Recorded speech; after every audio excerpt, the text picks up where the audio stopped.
And since we keep a watchful eye on pop culture here at The Takeout, there will be some Taylor Swift. I know you are relieved. But before that era of cultural Cool Whip, vegetables first. That means inflation numbers. And Jo Ling Kent, who joins us from Los Angeles. Jo Ling, break it all down for us, please. Major, first of all, can I just say, if you need a reporter, a real journalist on Taylor Swift, I'm your gal. Happy to help you out with that later in the show. But look, inflation today came in basically steady. If you strip out those volatile energy and food prices, you see that core inflation went up 3.1% compared to a year ago. This inflation read does reflect the reality for so many people who are paying those weekly bills and those monthly bills. We saw increases when it comes to meat, poultry, and eggs. Those were up 5.2% compared to a year ago. Dining out, almost 4% more expensive. Medical care, more than 4% more expensive.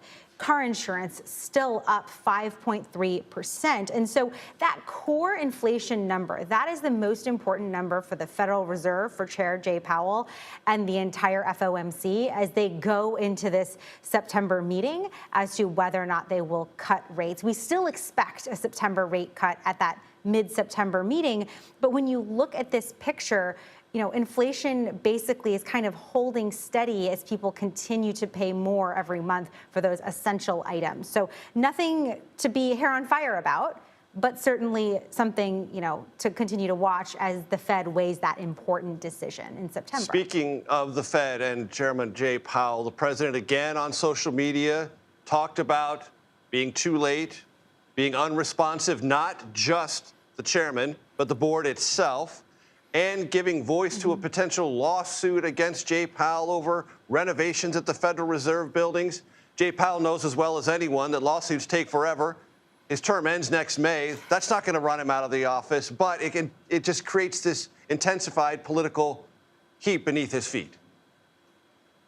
Yeah, look, Major, this is nothing Chair Powell is new to. He's no rookie at this game, right? And so when you look at the picture, President Trump is threatening this lawsuit. He didn't say when he plans to file it or any sort of timeline. Like you said, this stuff takes forever to work its way through the system to any real action. And then if you also look at what President Trump said about rates, he says Jerome too late Powell must now lower the rate. Well, guess what?